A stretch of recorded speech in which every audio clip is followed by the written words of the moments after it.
are you? Oh, I'm okay. How's that handsome husband of yours, Elliot? Oh, he's fine. I mean, I think he's fine. I don't really know. He's kind of moody lately. The last few months. Really? Yeah, I don't know what's wrong with him. He's so distant and difficult. I've been trying to talk to him about it. He says everything's okay, but I don't know. Automatically, I leap to the worst conclusions. Like what? I mean, like he's seeing someone else or something. Oh, I don't don't think know. like that. He loves you. You think so? I know so.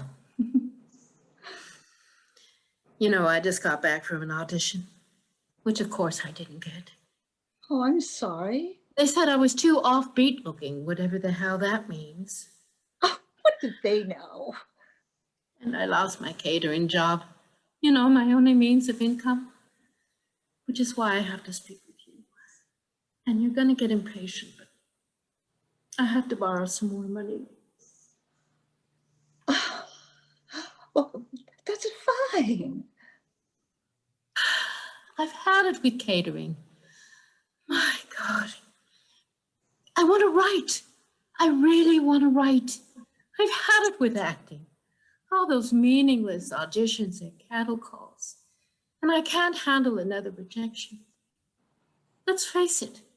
I gotta, latch on to something in my life, something with a future. I'm not in my 30s and 40s anymore. I got an idea for a story, more than one. I just need a few months, or a year even. I might be able to write something really wonderful.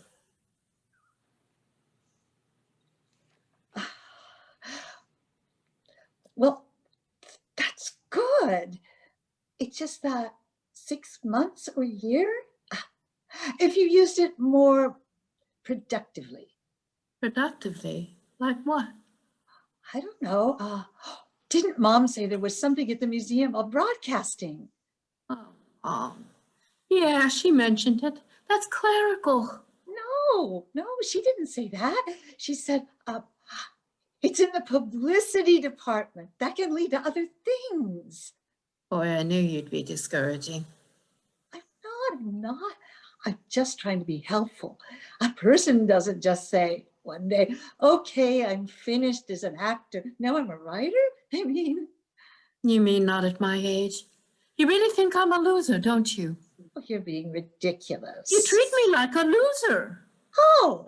You never have any faith in my plans. You always undercut my enthusiasm. I think I've been very supportive.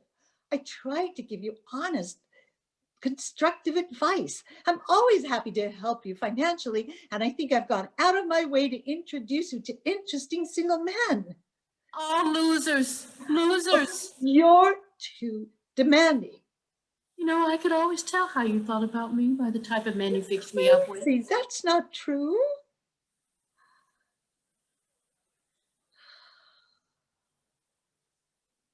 Hey, Hannah. Damn it.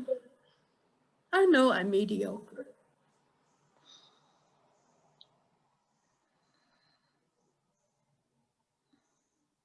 Listen, look, you want to write? Write. Let's just not talk about it anymore. Good. Take a year, take 6 months, whatever you want. Who knows? Maybe you'll be sitting with a good play. Oh God, I gotta go. Another audition.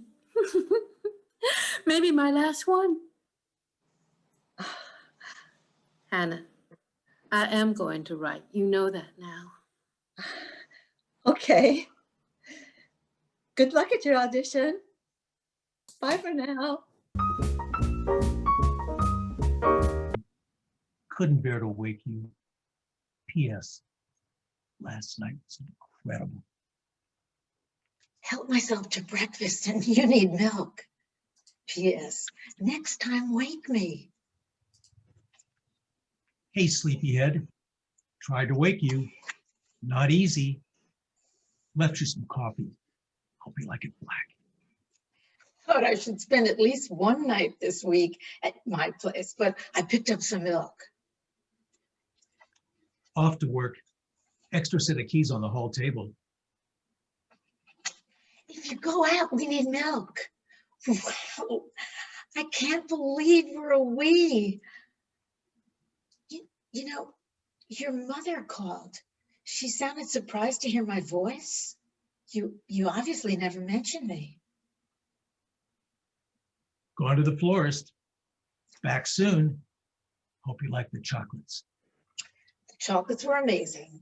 And by the way, I just came back from the pound. So whatever you do, don't go in the den. Sweetheart, I know how much this means to you, but at this stage of our relationship, I'm just not ready to have a dog. We need milk bones. And, you know, I had lunch with your mother and she mentioned how much you hate your middle name. I don't think Eugene is such a bad middle name. Eugenie, Eugenie, Eugenie, Eugene. Please do not ever mention the name Eugene to me again. Thank you. Shopping list. Pistachios, sardines, pickles, ice cream.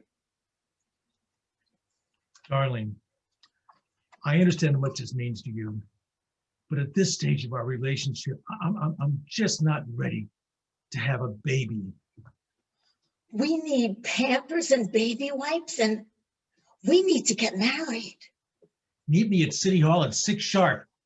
Mom will stay with Eugenia. Find breast pump. Take a cold shower. Lose 40 pounds in 4 weeks. Redirect sex drive into career. Home late. Don't wait up. Hey, stranger, if you don't mind, if you're not too busy, do you mind calling Eugenia around bedtime just to see if she recognizes your voice? Hon, sorry about your birthday. P.S. I got the raise. To the new vice president in charge of marketing, we need milk. Please advise. Hon, we're out of milk. Still no milk. If you want it so bad, get it yourself. The milk train doesn't stop here anymore. If you can't even manage to get to the store, get some household help. Gone to bed, dinner is in the fridge. I can't take this anymore. We barely communicate. There has to be something more to this marriage than a few hastily scribbled words on a small square of pastel paper. P.S. We're out of Post-its. You think I want to spend every night at the office working? You have absolutely no idea about how a business is run. To whom it may concern, regarding your Post-it of June the 10th, allow me to clarify my position. Up yours. Eugenia and I will be staying with your mother. P.S. You need milk. Shopping list. Small loaf of bread, half pint of milk, soup for 1, scotch for 1, scotch for 2. Things to tell her that I'm sorry, that I miss her, that all I want, that all I ever wanted is for her to be happy. Darling, we need milk. Sweetie, your therapist says your Tuesday is now Friday. What a session. You know, Dr. K thinks that part of me is locked in unconscious competition with part of you. And he actually said that I'm envious of your masculine role. At last, a breakthrough with Dr. G. It all became crystal clear. My mother, my father, him, his mother, you, your mother. I see our entire marriage in a new light. I must put the past behind so we can have a truly great relationship together. This changes everything. A Diet Coke exploded all over your last Post-it. I hope it wasn't important. Took Eugenia to Brownies. Back soon. Took Eugenia to kickboxing, back soon. Took Eugenia to therapy. It could be a while. Someone named Olaf called. Said he needs your resume. What resume? I landed the job. I start Monday. Last minute meeting. I'll try to call. Working late. Don't wait up. Oh, I'm glad you waited. Last night was incredible. Drove Eugenia to DMV. Hope she doesn't drive me home. Oh, talk to Eugenia. She loves college. Mention somebody named Tyrone. Doesn't miss us at all. Oh, and the travel agent called. Cruise is confirmed. 10 glorious days of total togetherness.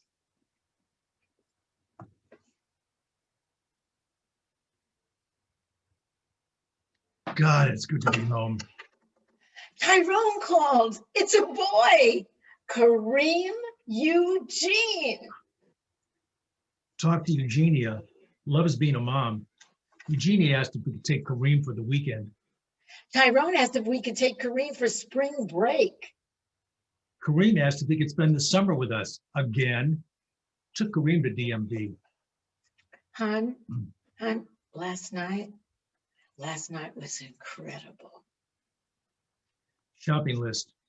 Bengay, denture cream, Viagra. Shopping list, wrinkles away, can't believe it's a porthouse, estrogen and a drum. We need milk of magnesia. By the way, you left your keys in the door again. Did you see my keys? I can't find my glasses. Have you seen my cane? How can I see your cane if I can't find my glasses? Sweetheart, I'm taking a nap. Dinner's in the oven. Love you. Service was lovely. Everyone said so.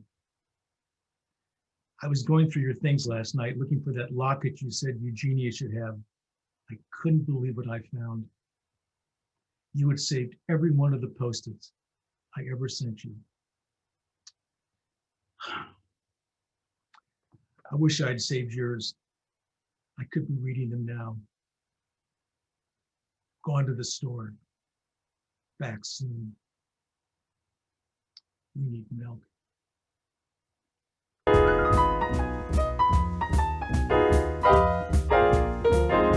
Julia, what a surprise. Alone on Christmas Eve. How sad. You know what, Amelia? I think you would have been better off to have held on to him. Do you remember? I was the first to say, forgive him. You'd still be married, have that beautiful home in the country, but you weren't happy being the wife of a wealthy matron. You weren't happy being that. You missed the city, your life in the theater, such as it was. Home is the best. Children, grandchildren. Oh, look, these are what I bought for my little piglets. This is for my granddaughter, Eliza. Hello. And here is a pop gun for Michael. Bang!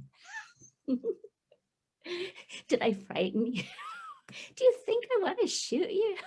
Goodness, I don't believe you think that. No, if you wanted to shoot me, that would not surprise me. You still believe it was my fault you didn't get cast in that production? You're wrong. You may go to your grave believing that it was, but you'd be wrong. If you choose to hang on to this, there's really nothing I can do, is there? For Edward, slippers. You've never seen him in slippers. Of course you haven't. Tippy-toe, tippy-toe. Oh, temper, temper. But I do so love it when my husband says, darling, where are my slippers? I shouldn't make fun of my husband. He's such a good little husband. You ought to have such a good husband, Amelia.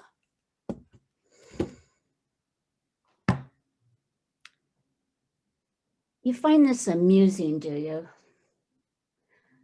When I came home from my trip to Europe, I learned that shameless Frederica tried to seduce him away from me.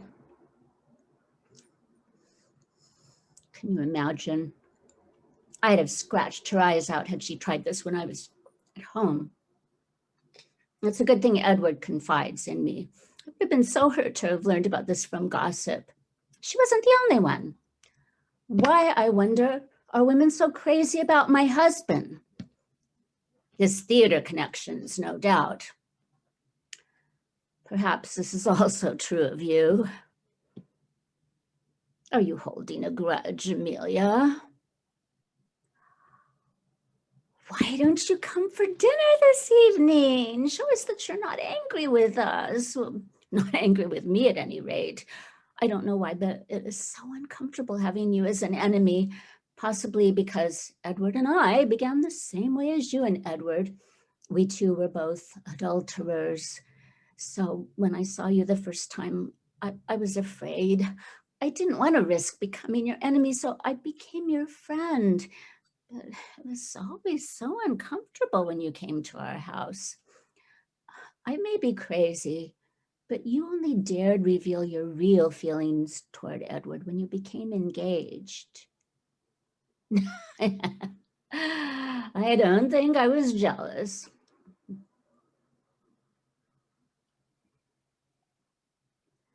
At least, I didn't think so then.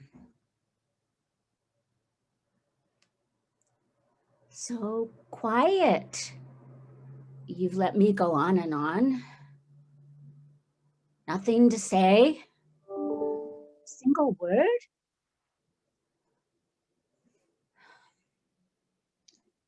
Why did you break off your engagement? I forget. No need to explain. Poor Amelia. I feel sorry for you. You are angry, jealous, and spiteful. When I think about it now, I see once you've enchanted and seduced, you lose interest. You don't care if the other person is happy or unhappy. You are without the ability to hate or to love. You can't hold on to love yourself, so you steal it from others. You take pleasure at other people's misfortunes and calculate your mischief. You're not working in the theater because no one can deal with the tornado of self-involvement that is you.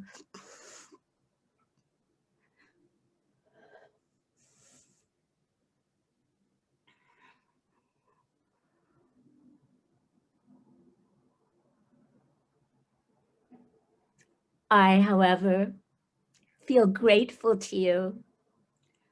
Ironically, I am some of your finest work.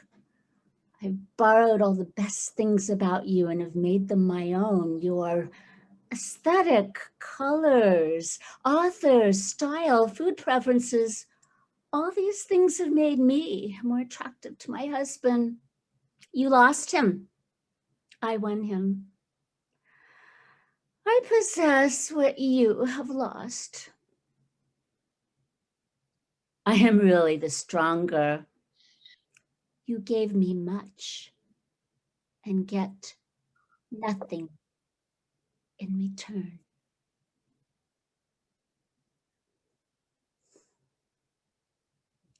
So silent, silent, silent. Is this your strength, your silence? Or is it because you have nothing to say? Because you think nothing.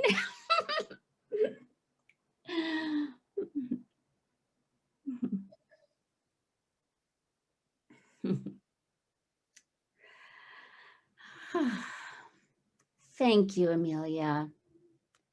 I'm going home.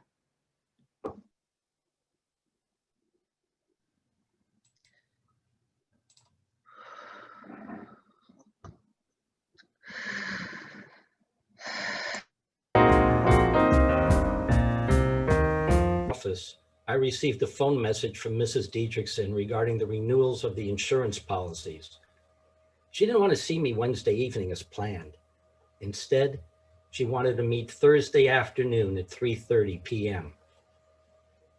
I had a lot of stuff lined up for Thursday afternoon, but I couldn't stop thinking about Mrs. Dietrichson. Hello, Mr. Ned. Aren't you coming in? I am considering it. I hope you didn't mind my changing the appointment. Last night wasn't so convenient. That's okay. I was working on my stamp collection. About those renewals, I spoke to my husband about it. You did? Yes, he will renew with you. He told me so. As a matter of fact, I thought he would be here this afternoon. But he's not. No, That's terrible. was just fixing some iced tea. Would you care for a glass? Unless you got a bottle of cold beer that's not working. There might be some. I never know what's in the icebox. Nettie? Nettie? Oh, I forgot. It's the mate's day off. Don't bother, Mrs. Diedrichson. Iced tea will be just fine. As long as it's the maid's day off, maybe there's something I can do for you, like running the vacuum cleaner. Fresh. Thank you. I used to peddle vacuum cleaners. Not much money, but you sure learn a lot about people. I didn't think you had learned it from a correspondence course. I wanted to ask you something, Mr. Neff. Make it Walter. Tell me, Walter, on this insurance, how much commission do you make? 20%. Why? I thought maybe I could throw a little more business your way. I can always use it. I was thinking about my husband. I worry a lot about him down in those oil fields. It's very dangerous. Not for an executive, is it? He doesn't just sit behind a desk. He's right down there with the drilling crews. It's got me worried sick. The other day, a casing line snapped and caught the foreman. He's in the hospital with a broken back. That's too bad. Got me jittery just thinking about it. Suppose something like that happened to my husband. It could. You mean a crown block might fall on him some rainy night? Please don't talk like that. But that's the idea. Yes, so don't you think he ought to have accident insurance? Say 125 a week cash benefit, and he'd rate about 50,000 capital sum. Capital sum, what is that? That's if he got killed. Maybe I shouldn't have said that. I suppose you have to think of everything in your business. Why don't I talk to Mr. Diedrichson about this? I'm sure he'd understand. I'm confident that I could convince him to buy some type of accident protection. You could try. He has a lot on his mind. He doesn't want to listen to anything except maybe a baseball game on the radio. Sometimes we sit all evening without saying a word to each other. Sounds pretty dull. So I just sit and knit. Is that what you married him for? Maybe I like the way his thumbs hold up the wall. Is there something wrong with it? No, I think it's lovely. So if some dark night a crown block did fall on him, Crown block? What crown block? of course, it may not be able to make it on its own. It might need a little help. I don't know what you're talking about. Of course, it doesn't have to be a crown block. He could get run over by a car or just fall out the upstairs window. Any little thing like that, just so long as it's a morgue job. Are you crazy? Not that crazy. Goodbye, Mrs. Diedrichson. What's the matter with you? Look, baby, you can't get away with this. Get away with what? You want to knock him off, don't you, baby? That's a horrible thing to say. Who'd you think I was, anyway? Some guy who walks into a good-looking dame's front parlor and says, "Good afternoon. I sell accident insurance on husbands. You got one that's been around too long? Something you like turn into a little hard cash? Just give me a smile and I'll help you collect?" Boy, what a dope I must look like to you. I think you're rotten. I think you're swell. So long as I'm not your husband. Get out of here. Oh, you bet I'll get out of here, baby. You bet I'll get out of here, but quick. Oh, and I won't be back. You'll be back, Walter. You'll be back.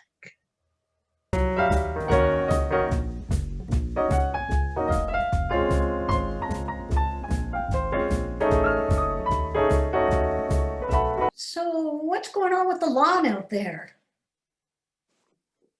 What's your problem? Well, I pay good money next door to you here to keep my place looking nice, and yours looks like you're raising wheatgrass. Yeah, the guy who's supposed to mow it is taking his SAT or something. Yeah, that was Saturday. This is Wednesday. That's true. And here's another little nugget that can't be denied. You should mind your own business. You know me, I never mind my own business. Did you even call that kid and tell him to get his lazy ass over here? That's the problem with standardized testing. Lawns don't get mowed. Thanks for the tip. I'm gonna call him if you won't. Suit yourself, Ida. Whatever floats your boat. By the way, this is a very nice piece of sea bass. My compliments to my neighbor, the chef. Of course it's good. If I made it, it's gonna be damn good. How long have you had trouble peeing?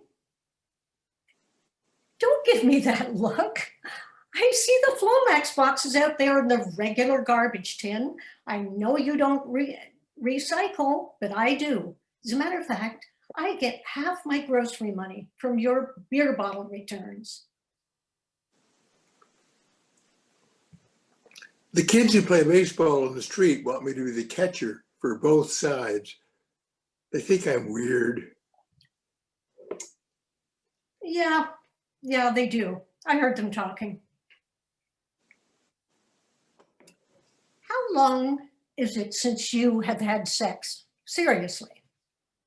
You propositioning me, Ida? Yeah, what if I am? You could do a lot worse. Yeah. And there's something to be said for convenience. I live right next door. You got it. But there's a matter of hygiene. I'd need you to bathe, do you? You're serious about this? Listen, Bill, I may be your only option unless you want to pay for it. You're not a great catch, you know. You're out of your mind. Have a look at this. It was taken 2 days ago. Jesus Christ, you're buck naked. Yeah, and I look fantastic.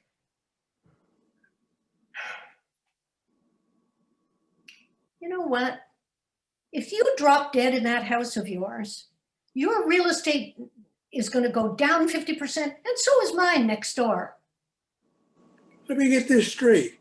You want to have sex with me to maintain your property values. You're a fucking lunatic. This physical and emotional inertia of yours, it's what killed Larry, you know. One day he's a college professor, then he retires and he just stops living. You know, the depression just crept up him like a boa constrictor, a slow, certain death. It was awful. I'm sorry. Well, I just think you need to find some purpose in life, that's all. You know what?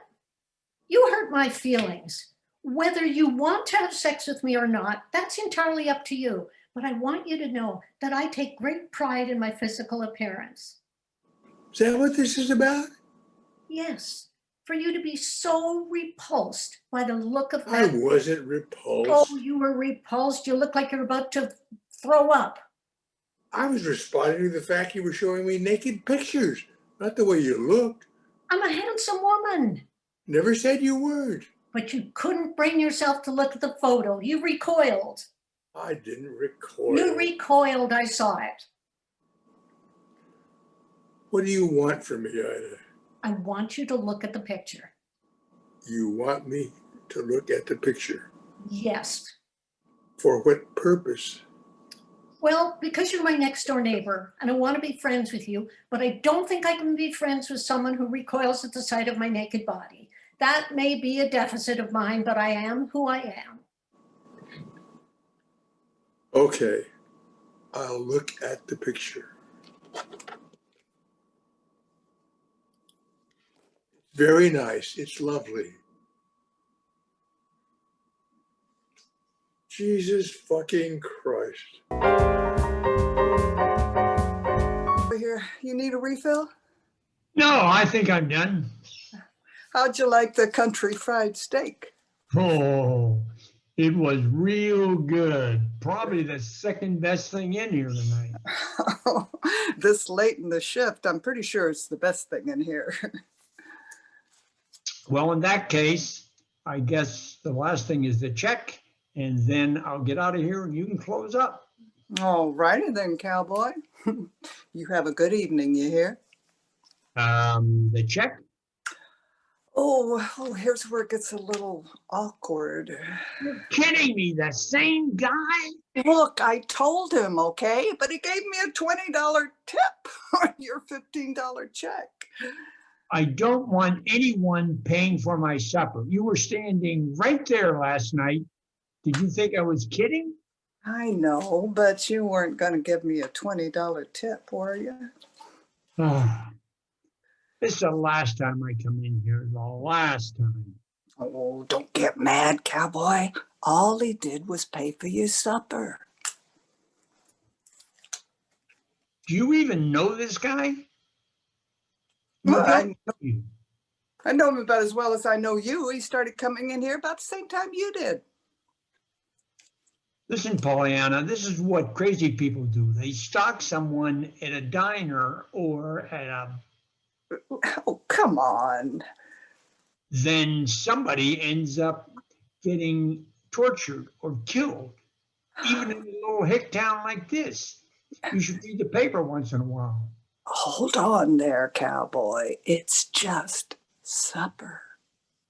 No, it's not just supper. It was just supper the first time, but he's done it 3 times now. He's watching me come into this diner night after night. Well, maybe he wants to thank you for working on the water tower. Maybe he's just flirting with me. Do you have any idea what your town is paying us to fix that water tower? I got plenty of cash and I don't need anyone paying for my supper. Every time you let that sociopath pay, you're telling him that on some level, I'm indebted to him. Well, he's not asking for anything. He just pays and walks away. I don't believe it. I bust my butt on a 12-hour shift, and then I have to listen to some waitress tell me about how nice the stalkers are in this town. Are you really that stupid? Okay, you're right. I shouldn't have done it. It wouldn't be so bad if this town didn't roll up the sidewalks at 9 o'clock so that if I want something decent to eat, I've got to come in here. And you, oh yes, $12 tip, sure. You can pay for his tab, and for another $10, I'll find out what room he's in over at the hotel. I'm really that naive. I apologize. You can leave now. We're closed. Then I end up with my throat slit over at the hotel. And for what? A $20 tip? What were you going to do with a measly $20? I'm going to buy a box of Pop-Tarts at the 7-Eleven, okay? Well, I'll probably be dead, but at least you'll have some Pop-Tarts. No, they're not for me. They're for my grandson. Boy, you sure have a lot of problems. All that money coming in from your high-paying job and strangers buying your meals for you? Oh, now you're going to make fun of me. Great. Yeah. So you had a country fried steak, right? And a side salad and a glass of iced tea. That comes to $14.80. You want to pay for your supper? Well, let's go ring it up and you can get the heck out of here. The point is not my paying for my meal twice. What's the matter with you? The point is I don't want some backwoods thug paying for my meal. Well, I think the real point is you're scared to let somebody do something nice for you. I'll tell you what, I'll pay this forward. I'll come down to your place tomorrow and make dinner for you. What's your address? Oh, no. Trust me, that ain't happening. What, you're not going to let me be generous? What's your address? I could probably find out, just walk around town until I found somebody who was kind enough to tell me where Debbie lives. I don't know what you're up to, but you need to leave now. We're closed. I'm trying to be nice here. It's just a dinner for you and me. Oh, and your grandson. Do you think he'll open the door if I bring a box of Pop-Tarts? You know, you are about 2 seconds away from Gerald coming out here and throwing you in your car. Oh, so your heart starting racing now? You think I'll be waiting there at your door when you get home from your shift tomorrow? It's different when you're the one who's vulnerable, isn't it? Want to talk about thugs, cowboy? Okay, let's talk about them. Because I put up with plenty of them in my life. I was just trying to make a point. Well, you made a lot of points, so let me make my point. That guy comes in here and he pays for your supper and you call him a thug. You come in here and you call me stupid and then you threaten me? I wasn't going to do anything. I was just, Well, I think we know who the real thug is, don't we? I'm sorry if I scared you. I'm not a thug. I'm not a Pollyanna. Jeez, if you knew how hard I have had to work to keep from feeling like every man that approached me was a threat, you goddamn can't imagine what the fuck happened to you to keep you so terrified of somebody doing something nice for you. Well, to tell the truth, I learned a lesson when my younger brother was, well, we were both quite young. And the next door neighbor was babysitting us. We liked him. My whole family liked him. And he took my younger brother downstairs and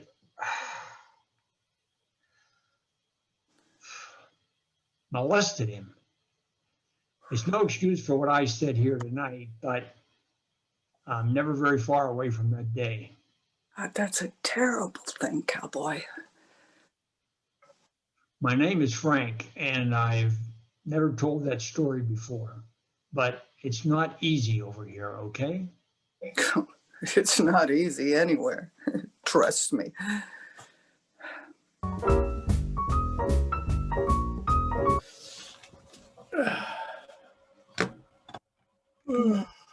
Oh.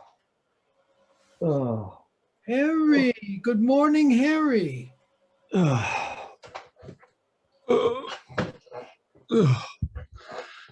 Oh, got it to you. Oh, where am I? How did I get here? Well, by stretcher and ambulance. Stretcher. Oh, my head. What did they give me? Oh, just a whole bunch of sleeping pills. Sleeping pills. Oh, geez. Where's the can? Forget about it. You can't get out of bed. Can't get out of bed. Who says? I hate to break it to you, but you got a serious back injury. What? Yeah. You know, your left leg is numb and you can't feel in the first 3 fingers of your right hand. You're crazy. I can feel my leg and my hand. Sure you can. If you want to blow $1 million. $1 million? $1 million, that's what we're suing. And they'll offer to settle for $250,000. God, Willie, what are you trying to pull? I'm all right. Ugh, one thing I hate is a patient who tries to make his own diagnosis. There's nothing wrong with me. Sure, that's what you think. Not only can't you feel your hand and your leg, you got ringing in your ears and you got double vision. Double vision? Yeah. How many of me do you see? God, one too many. God, I see one cheap, chiseling shyster lawyer who of all people had to go and marry my sister. Harry, I'm handing you $1 million on not $1 million. I'm sorry, not $1 million. I'm angering $250,000 on a silver platter.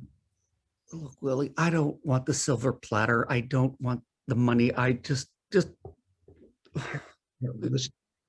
the insurance company's got so much money, they're running out of storage space. What's $250,000 to them? They'll pay it out of petty cash. Where are my clothes? Just get me out of here. Where do you think you are? In the Hilton Hotel? You ain't got a reservation for a hotel? God. Oh, you got the thing on your wrist. You got a name tag on your wrist. Oh, what do I need? A reprieve from the governor? No. What? With the doctor, you get a discharge from the doctor. Just please, just stay where you are. All right, fine, but only because it's drafty and I got no pants. Harry, let's talk. So, how much money do you make a week? I mean, with expenses, with supporting your mother, with alimony. Oh God, all right, I owe you $300. It's not about, oh my God, it's not about that. It's not about that at all. I just like to see my brother-in-law be a somebody, have a snappy new car, what else? Some good suits, fancy suits, and at least a good apartment, a new. Oh God, I won't stand still for one of your phony whiplash cases. Whiplash? Hey, we're going for all the marbles. I won't lift a finger. That's all I want you to do is not lift a finger. Oh my God. Harry, please, think about your poor mother. Bronchitis every winter. She ought to be in Florida baking her chips. And your sister, she never had a fur coat. And her kids, good people, but they've got some problems. You want them to be an analysis? Sure, insurance companies are tough and they're smart, but I know all their tricks. Yeah, they'll hit you with hammers and stick pins in you and— Not me. Now remember, you've got to remember which nerves are damaged. This is very important. You need to know every detail. And I don't care if the doctor wants to examine you, that's fine. You say, your back is killing you. And if your back is killing you, we call that pain and suffering. That's free money. That's tax-free. Oh God, pain and suffering. God, the only pain and suffering I'm getting is from you. Listen, let's say 6 months from now, you really have dizzy spells and you have sciatica and you have some problems with your legs and you can't work anymore. Then try to collect. Good luck. God, there's nothing wrong with my back if you just get off it. Hey. Oh, nurse. What's with the doctor? He's coming with the x-rays. The x-rays of your back. X-rays of your back. Can you bring me some breakfast? Oh, and him too. Thanks, Lily. X-rays, x-rays, x-rays. Did you hear that? X-rays. There goes your whole forgotten case. I love it. Just relax. Just relax. Oh, wait a minute. Wait a minute. How about that little mishap with the paratroopers? Paratroopers? Yeah, don't you remember with you and your sister? On the garage roof? The umbrella, boom, jumped off, and the umbrella broke, boom, compressed disc. God, Willie, it was ages ago. We were just kids. But with compressed disc, they can't tell whether it's an old or a new injury. So who'll know? I will. Look, I'm not saying I'm any better than the next guy. I pad my insurance, I pad my expenses here and there, but an out and out fake. Are you kidding me? Fake? Are you kidding me? You got a whole stadium full of eyewitnesses and a million more watching it on TV. They saw you get smashed into by a 250-pound monster and take a spill right over the tarpaulin. And the tarpaulin Hey, that shouldn't have been there. That's a clear case of negligence. You know, this thing won't even come to trial. Juries they love to soak insurance companies. Juries love it. So when I when I wheel you into that courtroom, Whoa. Wheel me in? yeah, you know, with one of those corsets on, God, are you want to bet? say it's only until you collect the money, and then you gradually, gradually get better, recover. Oh God, I'm gonna make a rapid recovery right now. Wait a minute, here's a phone. You got the red light on the phone. I don't want you to answer it. Just a second. I thought I told you we're not going to take any calls. Oh, New York. Okay, you can put that through. Harry, the next voice you hear will be that of your wife. I have no wife. All right, your ex-wife. Tell her to drop dead. Please, you're in a coma. Don't say a word. Hi, Sandy. Oh, did you see it? Did you see it on television? Yeah, it was in the newspaper too this morning. Yeah, they just said they carried him off and we were suing. Yeah, how bad? Yeah, it doesn't look too good, but we'll know a lot more later. I'll tell you what, it's very hard to talk now. So I'll give you a call, Sandy. I'll give you a call as soon as I've heard from the doctor. Okay. Oh, I'm sorry. Keep a good thought. Okay. Bye, Sandy. Bye. Okay. God, of all the miserable broads, I don't even know what I even saw in her in the first place. Cooks like a pig and smokes in bed. Used to walk around like a zombie because her fingernail polish was always wet. God, we really had no life together, no conversation, no laughter, bupkis, gunish, nothing. Harry. You know, I've seen guys who carry a torch before. You're the champ. You could carry a torch from Greece to the next Olympics. Oh, God. Are you freaking kidding me? No, I'm serious. Don't give me with that torch. As far as I'm concerned, just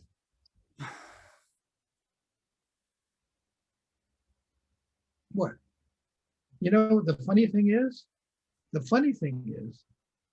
she still cares about you. what the hell she does. Didn't you hear her on the phone? She was practically crying. And when she sees you all crippled and mangled and helpless, she'll hop the first plane to New York. You stick with me, Harry. You stick with me, Harry. And you'll get your wife back. Who wants her? You do. And you know what? Stop thinking about yourself. You got to do this. You got to do this for your family.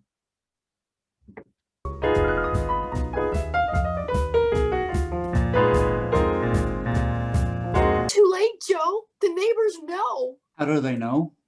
They guessed a long time ago. Well, I don't like that. Oh, what?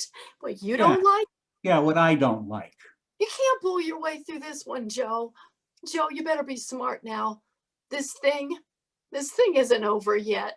And what is Anne doing up there? She don't come out of the room. I don't know. I don't know what she's doing, Joe.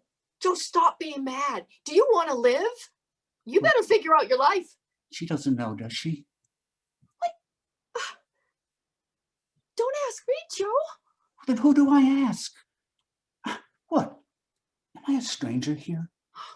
I thought I had a family. What happened to my family? I'm just simply telling you, I don't have the strength to think anymore. Oh, you have no strength? The minute there's trouble, you have no strength. Joe, you're doing the same thing you've done your whole life. Whenever there's trouble, you yell at me and you think that settles it. Then what do I do, huh? Talk to me. Tell me, what do I do? Joe, I've been thinking this way. If Chris comes back, What do you mean? I He's think you ought to, coming back. you have to explain yourself. I mean, if he could realize that you did a terrible thing. I mean, if he could see that you realize what you did, do you see? What ice would that cut? Tell him that you're willing to pay for what you did. Yeah, and how can I pay? Tell him you're willing to go to prison. I'm going to what? You wouldn't go. He wouldn't want you to go. But if he could just feel that you wanted to pay for what you did, then maybe he could forgive you. He could forgive me? For what? Joe, you know what I mean. No, I don't know what you mean. You wanted money, so I made money. You know, what am I to be forgiven? You wanted money. Joe, I didn't want it like that. Well, I didn't want it like that either. What difference does it make what you wanted? I spoiled the both of you. I should have put him out when he was 10, like I was put out, and made him earn his keep. Then he'd know how a buck is made in this world. Forgiven. I could live on a quarter a day myself, Joe, but I got a family. Joe, so don't excuse it that you did it for the family. has got to There excuse is it. something bigger than family to him. No, there is nothing bigger than family, and you are going to tell him. You understand? I am his father. He is my son, and if there is something bigger than that, I am going to put a bullet in my head. Stop that! No, you heard me. Now you know what to tell him. But he wouldn't put me away. Joe. He wouldn't do that, would he? Joe, he loved you. You broke his heart. To put me away? I don't know. I don't know him. I don't know what he'll do. They say in the war he was a killer, and here he was afraid of mice. I don't know what he'll do. I don't know what he'll do. Oh, God damn it. If only Larry were alive, he wouldn't act like this. He knew how the world was made. He listened to me. This one, everything bothers him. You know, you make a deal, you overcharge 2 cents, and his hair falls out. He don't understand money. It just came too easy. It just came too easy for him. Yes, sir. Larry, now that was a boy we lost, Kate. Larry.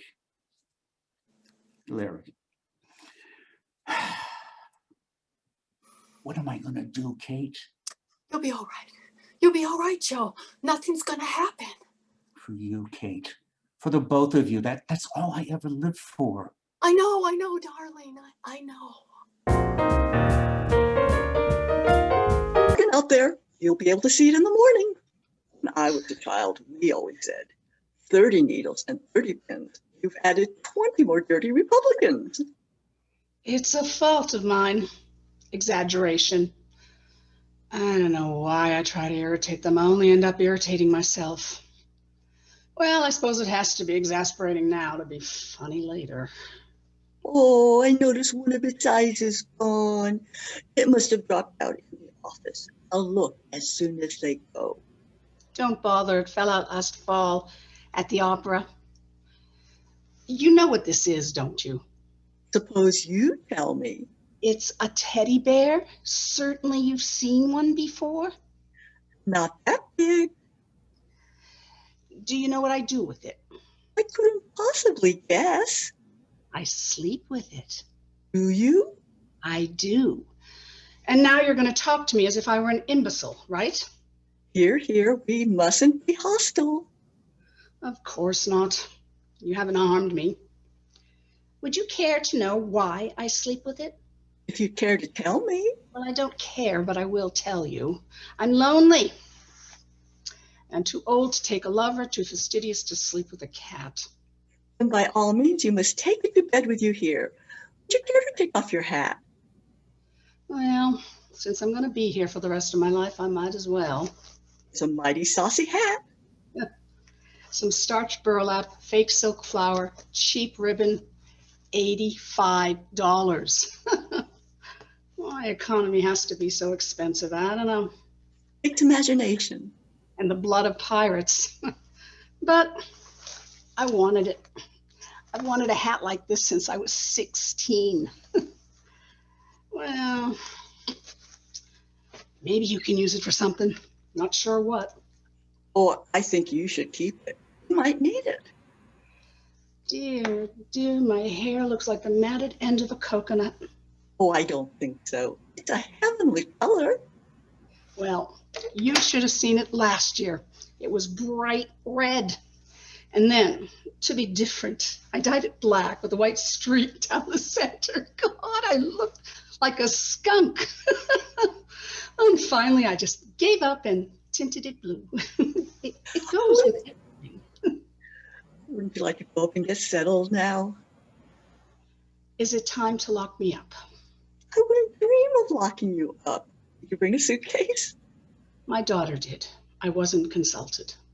Well, then I'll go get it and then pick you up. You can wait here. Alone? Of course. No handcuffs? We have the honor system here. Oh, God. Do you think I belong here? We're understaffed, Mrs. Savage. I'm kept too busy to have any opinions.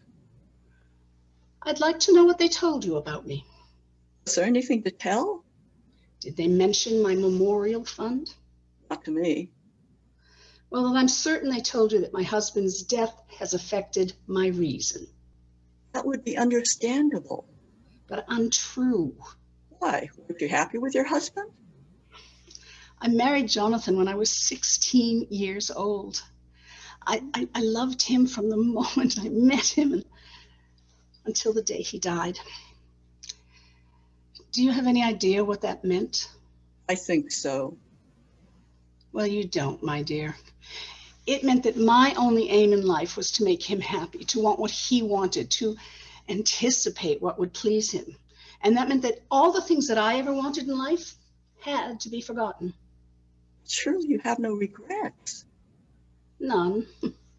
While he was alive, but after he was gone, I started to remember all the foolish things I'd ever wanted. Things that would have shocked poor Jonathan. Dyeing your hair blue? Well, that, and studying French and ballet dancing and people. As a girl, I'd always dreamed that one day I would be a great actress. And with no responsibilities and time running out, I decided to be one. Don't you think you waited too long, Mrs. Savage? Yes, of course. Had I been a fool in my youth, nobody would have noticed the difference in my old age. I'd never think of you as old, Mrs. Savage. Well, having kicked that one around and finally remembering the importance of unimportant things, I decided to help others have the foolish things that they always wanted. How are you going to do that? By establishing the Jonathan Savage Memorial Fund, a foundation where I give money to people for the foolish things they've wanted. And that insane idea is what landed me here. Well, at least I learned something from my French lessons. What's that? What I am? I'm a mort canard.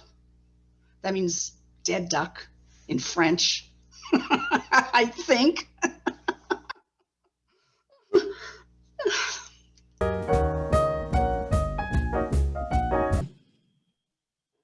Hi, what did he say? What did who say? Don't play with me. This is serious. What did the doctor say? The doctor said he listened to my chest. He gave me an EKG, gave me an MRI, took x-rays, drew blood, usual thing. And after all of that? He said he might have seen something. He'll let me know. Oh, I don't know. Let me get you some water. I don't need water. I need to talk to you. Oh, this sounds serious. How much time did he say you have left? He said he might have seen something. He'll let me know. He didn't say I had time left. Well, then, what do you want to talk about?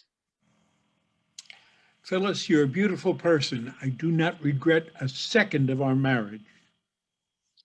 Well, we've had our fights, but it has been 40 wonderful years. I want you to make me a promise. What? When I die, I want you to promise me you'll remarry. Oh, I don't want to talk about it. That's bad luck. And besides, you're not going to die so soon. I don't want to die, but if I do, I want to make sure you're taken care of. Please, promise me. Well, okay, fine. I'll keep an open mind. Good, because I don't want you spending every weekend bumming rides to the valley to cry at my grave. You mean bumming rides? I can drive, you know, and besides, I might like to go to the valley and eat my lunch on the grass.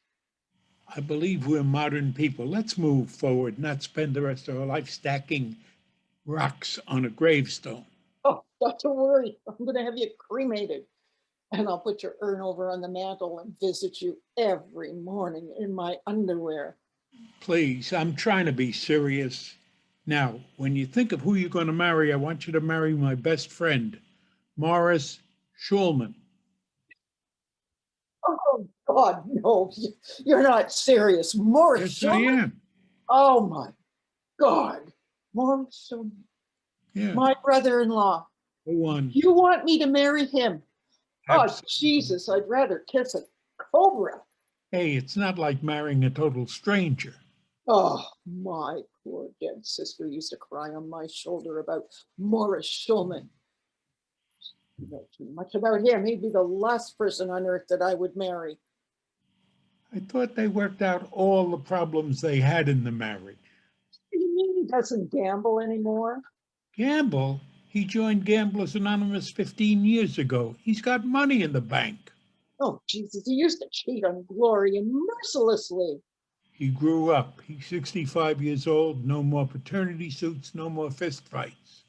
Well, what about his jail term for vehicular manslaughter? He got sober in jail.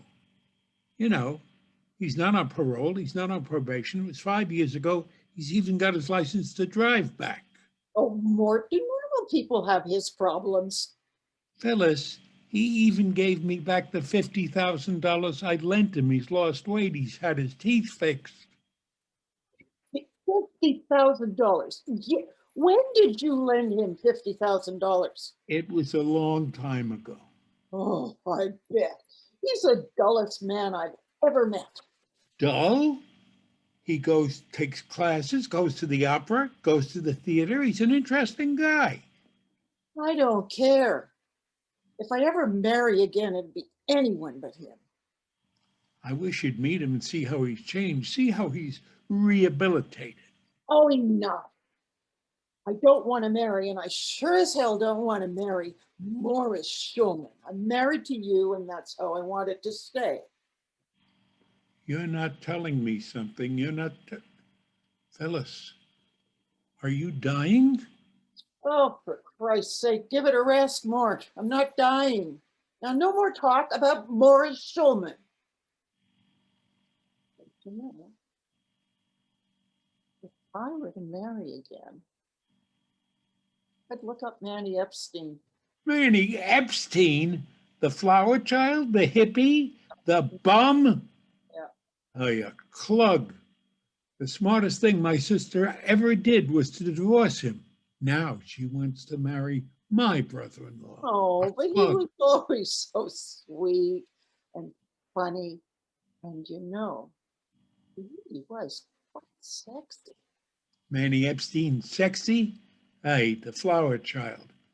65 years old, he still recites poetry in a coffee shop for a living. He's a bum. Never made $5,000 in his year. Oh, you forget. We were all hippies and beatniks. You, me, Gloria, Lorraine, Manny, Morris. You know, before I met you, I went out with both Manny and Morris. And if I get to choose, I pick Manny.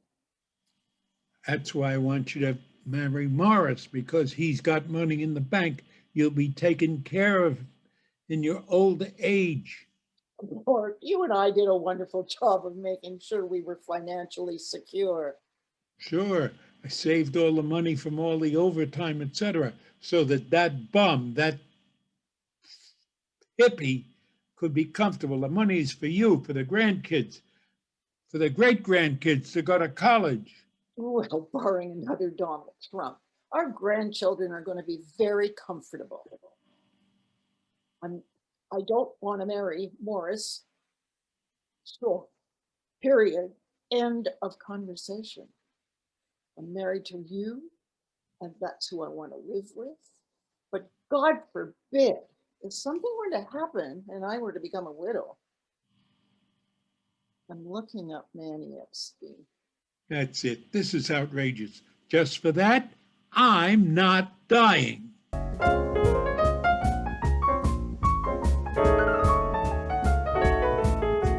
Another session talking about the war.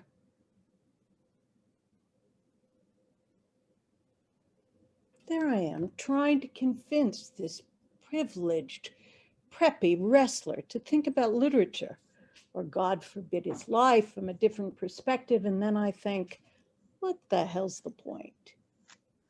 He fits right in with the privileged elite, with the white men who are still running this country, the government, the world. Don't get me wrong, I don't think this particular kid is going to run anything or be particularly threatening. He wants to be a sports agent, for Christ's sake. But basically, he's interested in transacting deals, which is exactly why, frankly, I believe this country is interested in the Middle East. Do you follow me? What we want is to make their transactions, to be their metaphorical sports agents. We'll take 10% of their gross and their oil. We want peace so we can sell sporting events to international cable television.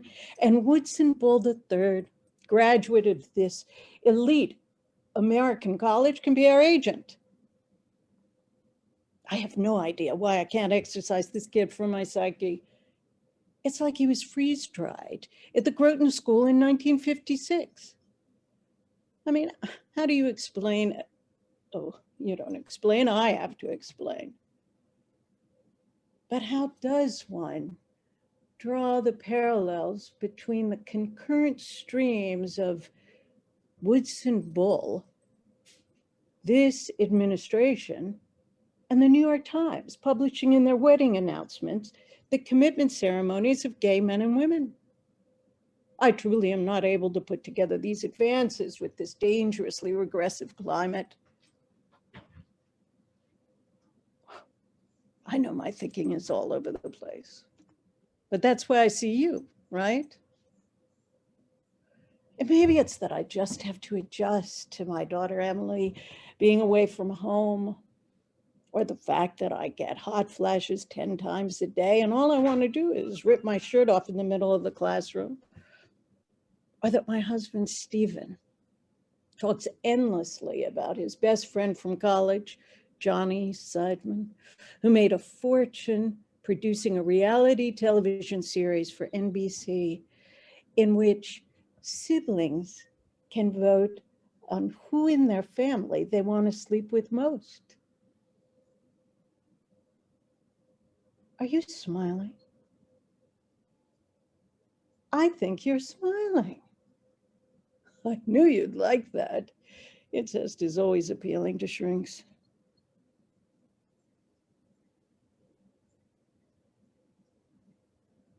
I don't know.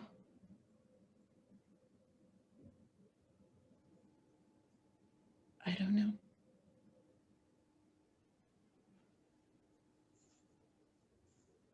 I know that I've talked to you about my friend Nancy. Her doctor says she has breast cancer again. And in some crazy way, if I were Nancy, if there was something really wrong, then I could understand where all this free-floating anxiety is coming from. I mean, I hate war, but it isn't close enough to keep me up and sweating all night.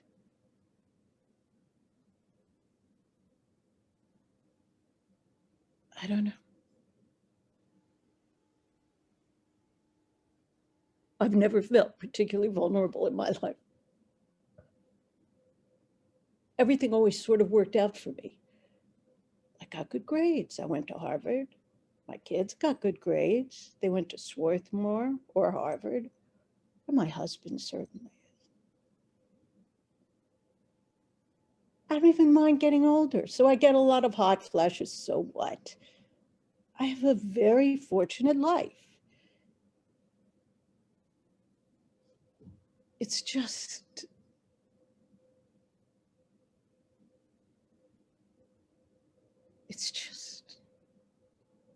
you really aren't helping me.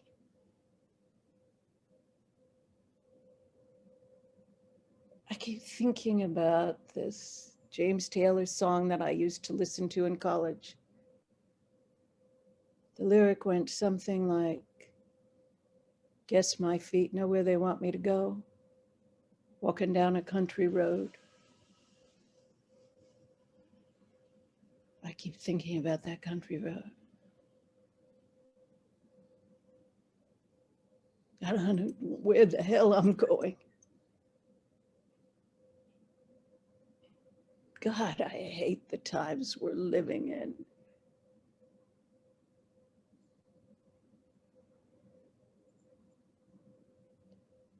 And what I really wanted to say to you is that I think we should discuss terminating analysis.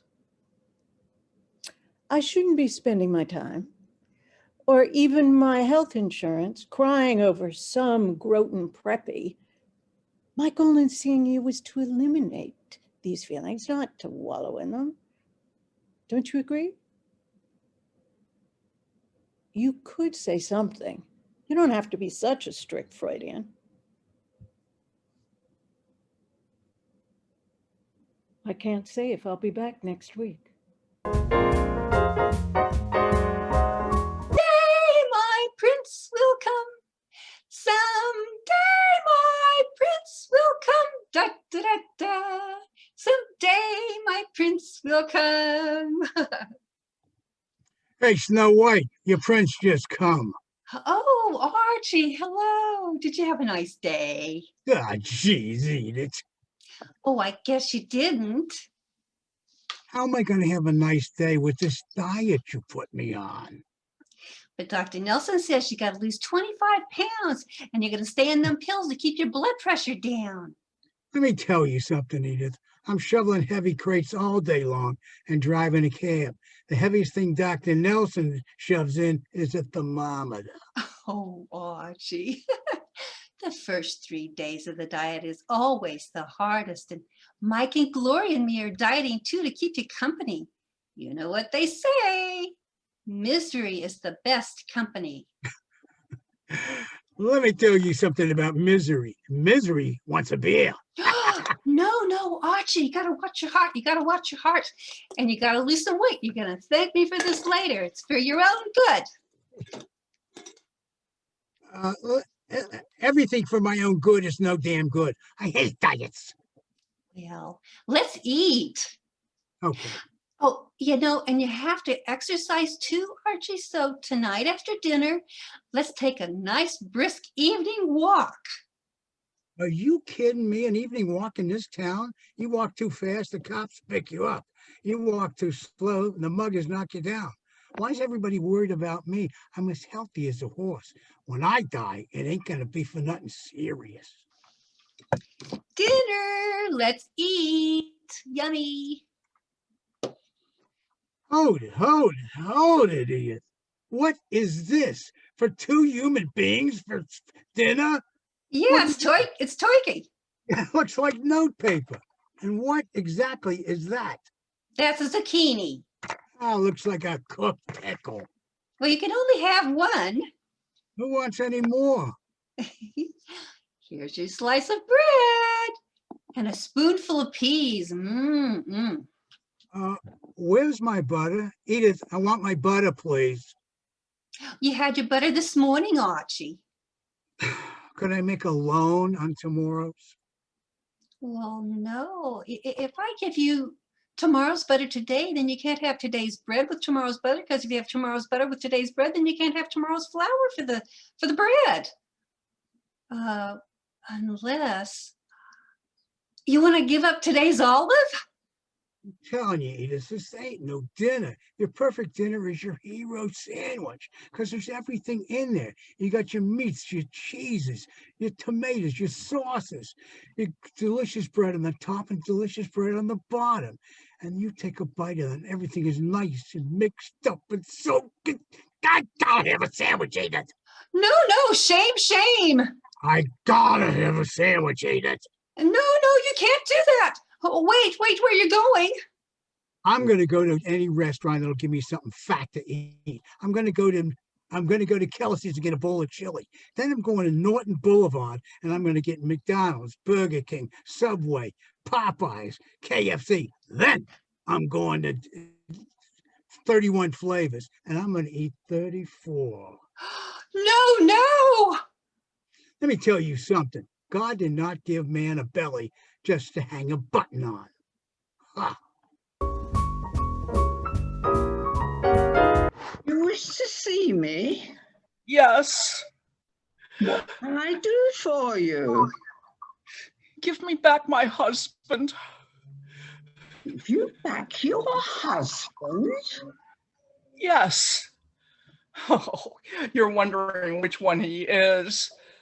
He's a lawyer, your manager's lawyer. Alfred is his first name.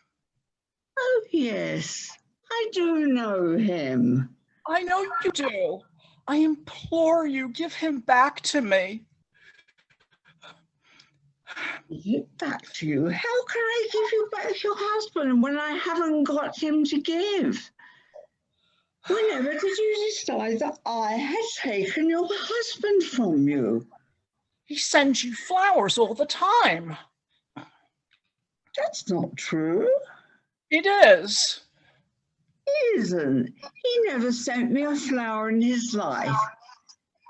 Did he tell you that he did? No, I found out at the florist's. The flowers are sent to your dressing room twice a week and charged to him. That's a lie. Do you mean to say that I am lying? Unless someone's lying to you. Well, what about this letter?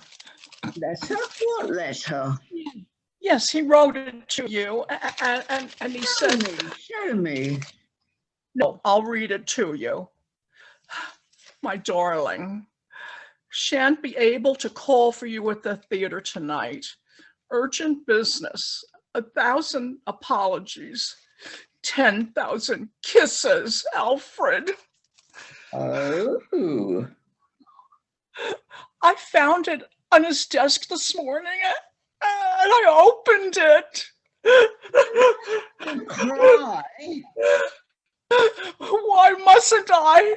You steal my husband and I mustn't cry.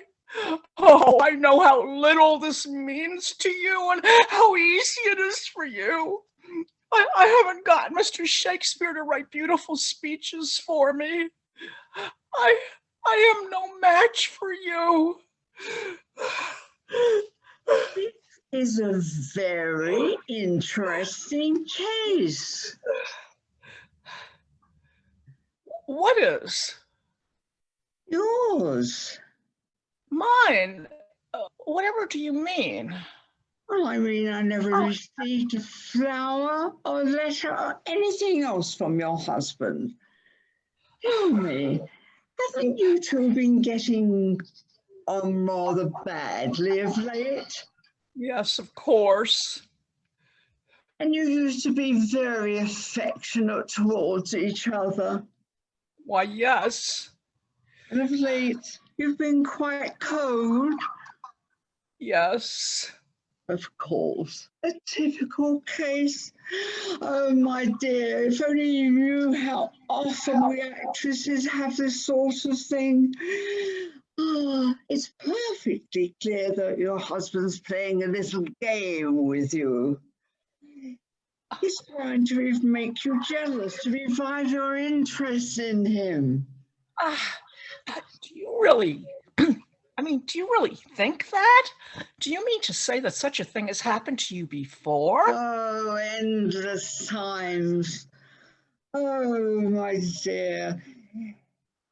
authors, composers, scenic designers, lawyers, orchestra leaders, oh, even the managers themselves.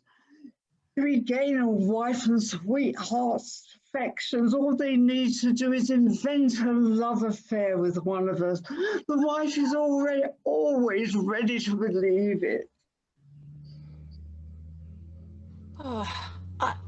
How could I know? Oh, you couldn't, of course. It seems so plausible. He writes a letter and leaves it behind where you may find it. Trust a lawyer never to do that unintentionally. He orders flowers for me by telephone on his way to work, and most probably cancels it by the time he gets to the office.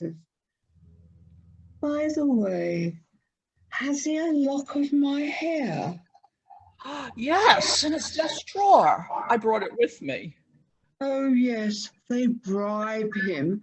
They bribed my hairdresser to steal my hair from me. It's any wonder I have any hair left at all. Is that how he got it? Oh, I can't see how he got it, how else he got it.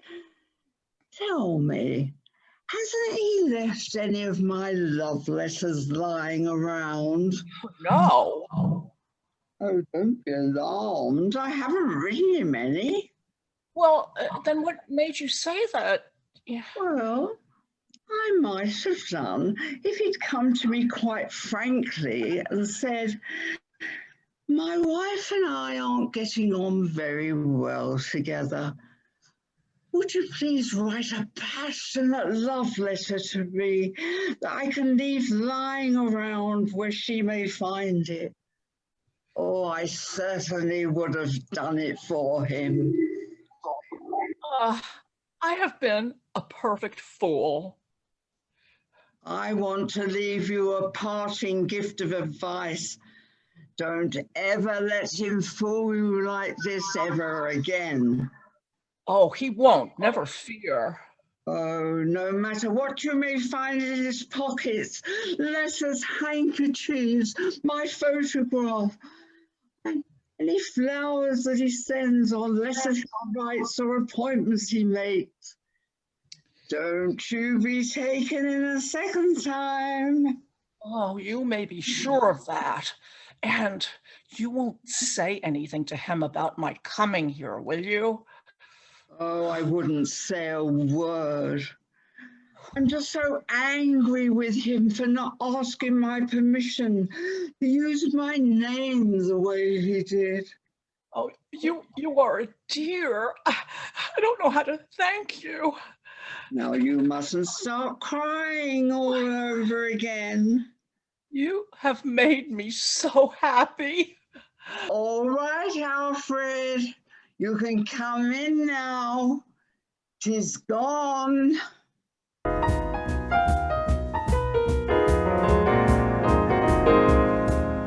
Gonna go. I know it. You know, I've been thinking a lot about what you said, and I believe you love me too. And she provides something else, something that I guess you need. Anyway, that's what it seems like. And I have to apologize for yesterday.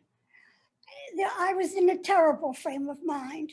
I couldn't adjust to being without you after 2 years.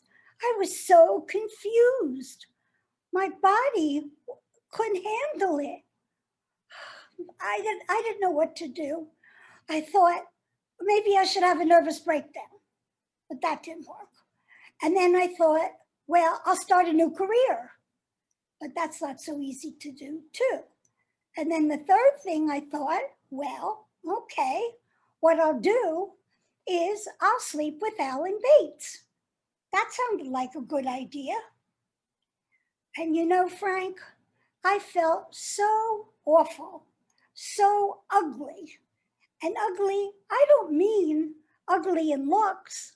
I mean ugly through and through.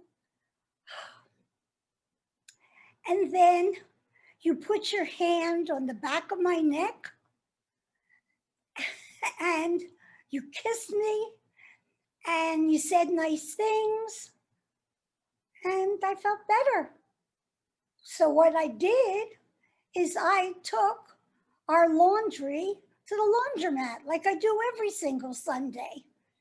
And while I am folding your bedspread,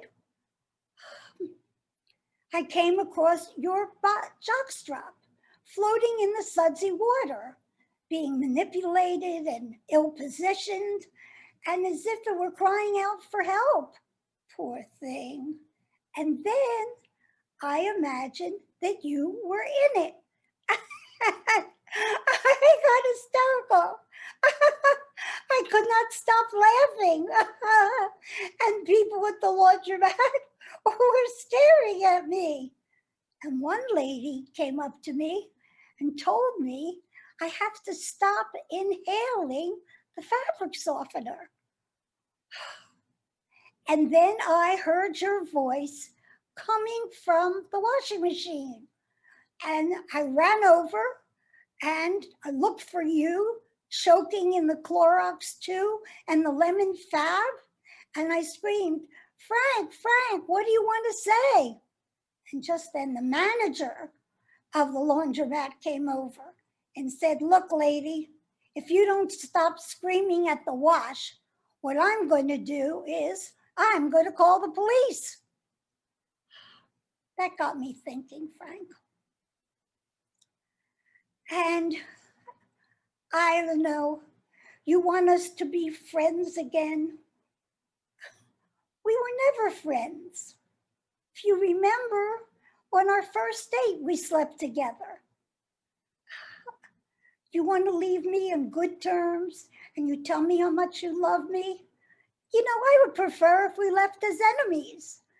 That way, if we're enemies, I can deal with you out in the open instead of being so adult about it.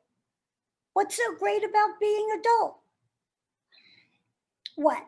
So we'll meet once a year? You'll tell me about your romances. I'll tell you about my romances. And maybe we'll sleep together for old time's sake. You know, Frank, I don't want to be your friend. No. You know, we were lovers. Remember that? But I never said that I liked you. And now, to be adult, what are you going to do? You're going to throw me over for that slut that you picked up off the goddamn train platform. And you know what I'm going to do? In my most mature way, I'm going to tear off your face. That's what I'm going to do. That would make me feel better. Yes.